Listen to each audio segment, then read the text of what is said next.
Ok,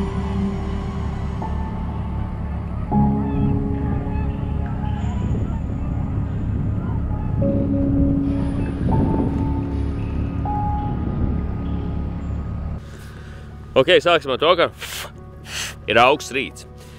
Zviedrijas latvieši palūdz man ierakstīt video par to, ja teica tā, ja tev ir kāds hobijs, nu, varbūt tu vari pastāstīt par viņu. Man tie hobiji daudz, ārprātīgi augsts rīts. Es nirstu, burāju, gleznoju, var izstāt šobrīd apstīt, ko tik es nedaru, bet realitātē, nu, cik sanākam laiks. Bet viena no tām lietām, ko es gribu padalīties, ir tas, ka es Zviedrijā ir labi iespēja fotografēt dabu, līdzīgi kā Latvijā, un ne tikai filmēt, visu kaut ko darīt. Un tad ir tie augstie rīti, kad jāsavācās, jāiet ārā. Un šis rīts nav izņēmums.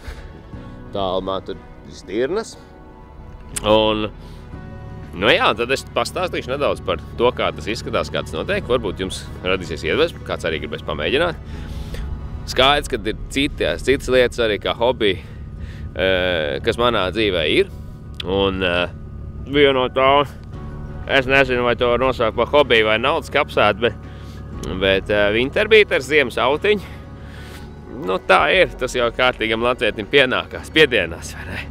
Labs ir, ja aizbrauks uz kādu komfortālāku apstākli, ielīdies iekšā, parādīs bišķi tehniku un izstāstīšu kaut ko, varbūt kaut ko iemetīšu no tiem kadriem. Ja man, kā jau parasti pa dzīvi, nekad nav laika, nu tā tas ir, tie, kas ir aktīvi. Un īpaši uzņēmēju darbībā šeit, nu te līdzīgi kā citur, nekur nav tā, ka tu vari likties dīvānā iekšā, paņem pultu rokās, te jākustās. Nu, to arī darīsim. Labs ir, aizbrauks ielīdīs teltī, iekurinās drusciņu siltumam un parādīšu, pastāstīšu. Čau, kā? Zinu, ka kamera grādās, stabilizācija man ir somā, bet ceru, ka piedosiet. Bet nu neko, tā mēs arī gāžam. Un tā ziemas izklaižu automobīļi jau ir šausmīgs fan.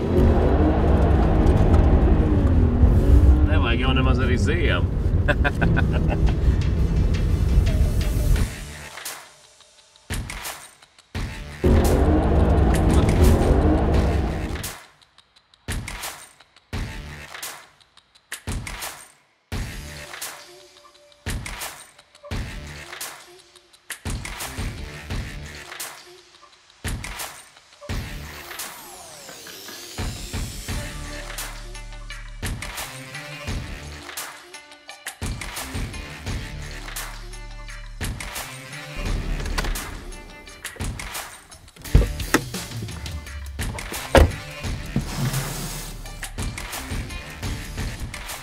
Diezgan tīpisks. Es dzīvoju gan pilsētā, gan laukos. Tāpēc liela daļa tie dabas piedzīvojumi, tie sākās tieši laukos, bāzītē. Tur ir jāsagatavojās, jāsaliek visu manas līdzņemšanai, jāpārģērbjās atbilstošā apģērbā, nu jādodās ceļā.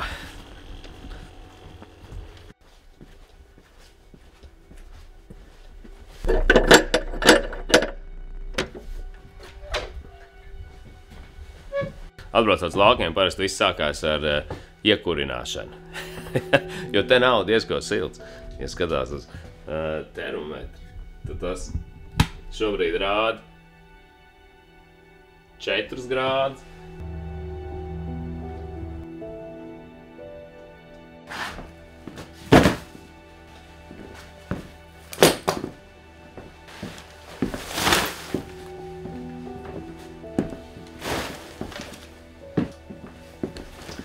Jā, šis tas ir tas, kas mums standartā ir nepieciešams, plus vēl parādīšu kamuflāžas stērpu, kuru līdzīgi lietos arī specvienībās ļoti labi palīdz nomaskēties, ja jālavās.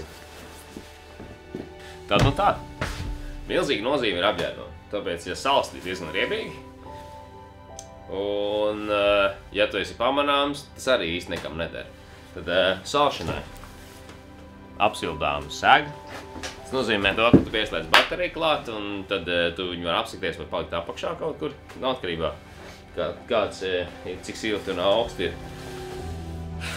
Standarts mednieka apģērbs, bikses, jaka, cimdi, galvas. Nu šī ir vienkārši cepura. Tas ir tāda, ka es pa slinkoju iet. Un, vai arī sēž haidā. Tas ir tur, kur noslēpjas tā kā telts. Un tad var šādu vilkt. Es parādīšu vēl ārā izejot pavisam ekstrēmu situāciju, lai absolūti noslēptu kontūrus. Kas tiek izmantots tā. Plus papildus ir telts. Krēsls, lai ērt. Ir neliels gāzes sildītājs, lai siltu, bet, atkarīgs tas ir no situācijas, jo nevienmēr viņu var lietot, un nevienmēr viņš, jo dzīvā dzīvnieki ir visai tramīgi, un tur jābūt ir absolūti klusām, bez smakām, bez skaņām, un jāzina vēja puses, no kuras iet. Faktiski tādas pašas medības vien ir, vienīga atšķirība ir tas, ka tu to dari ar fotoaparātu. Nu jā, laikam jau tā. Apkopo šie dažādas medību veids. Ir arī kamuflāžas tīkls līdz un tādas lietas, kas var noderēt atkarībā, kur un kā tiek braukts. Bet, tagad vienkārši tīri tehniski.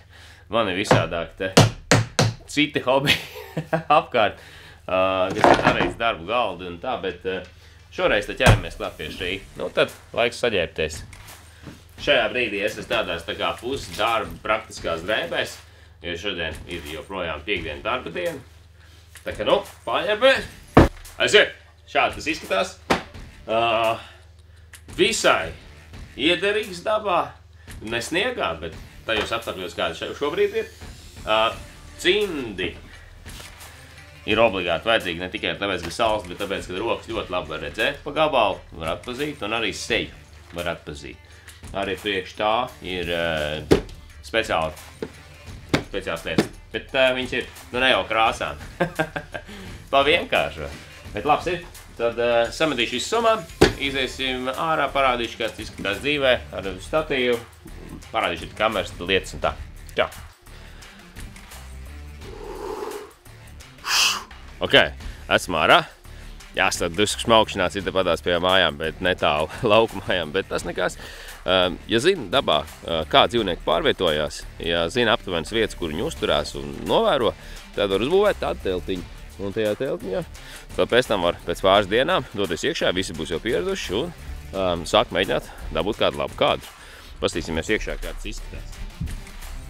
Teltī ir, to tīklu var sekt un nesekt, bet formas ir jāpaslēp. Un ir ārkārtīgi jauki iekšā. Ok, tās ir lūkas, caur kurām var skatīties. Viņus var arī aizvērt, tā ka no otras puses īsti neko neredz. Labs ir, esam iekšā teltī. Tas izskatās aptuveni šādi. Ir tehnika, tad ir kamera vajadzīga, ir vajadzīgi objektīvi vajadzīgi ir labi.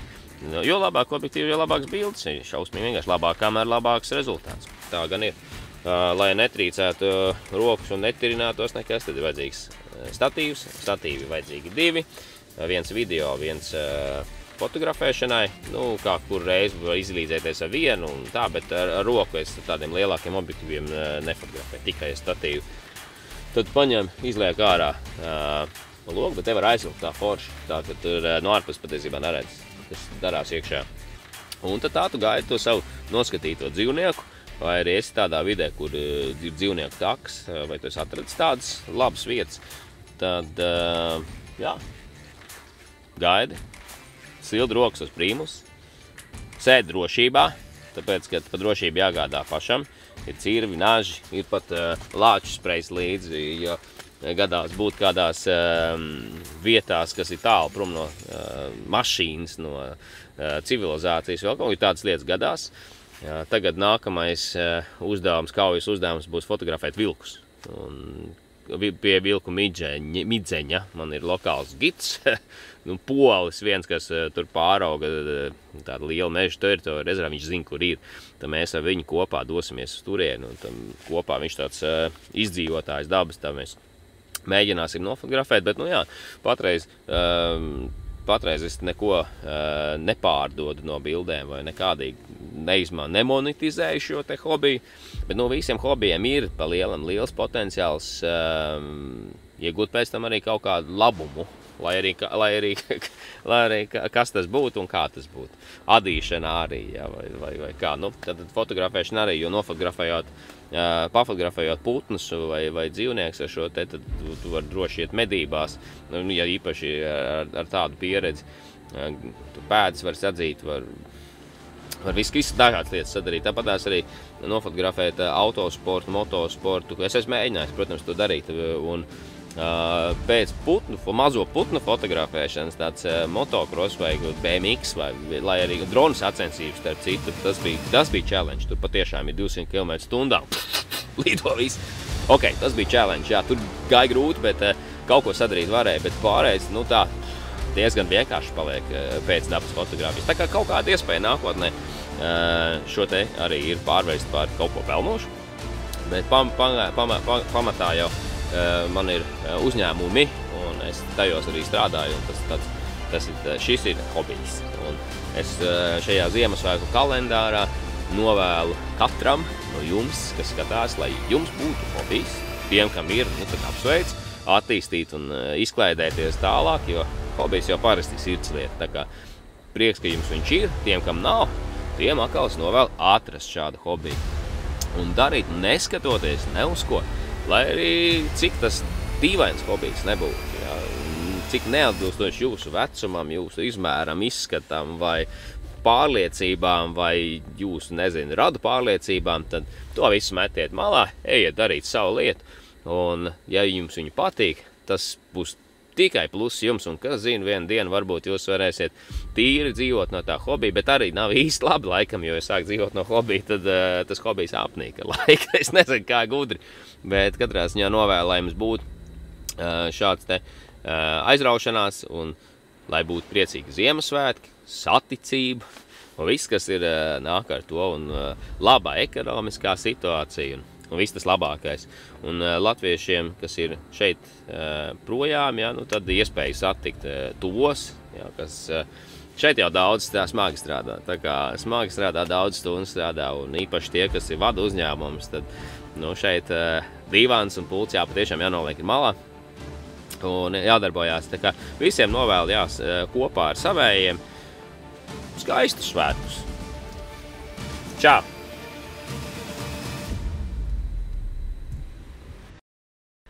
Un es taču teicu, ka parādīšu, kā izskatās, ka paliek pavisam traki. Šāds izskatās tas darbs, kad dodās, nu jau tādās nolikšu kameru zemē, kad dodās lavīties klāt dzīvniekiem. Nu, kad tu teiksim, es uzbūvēju savu šelterī. Ok, šitā.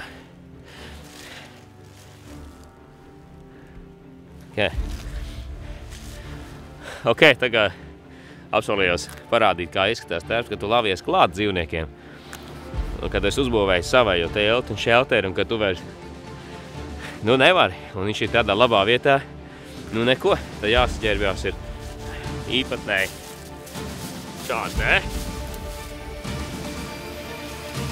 Tas kamera rokās, kamerai kamuflāža arī viņai aptīna apkārt. Tāds speciāli līdzīgi materiāli, lai tev neredzētu kontūru. Un tad tu tā kā, un tad tu lēnu gari. Lien klāt.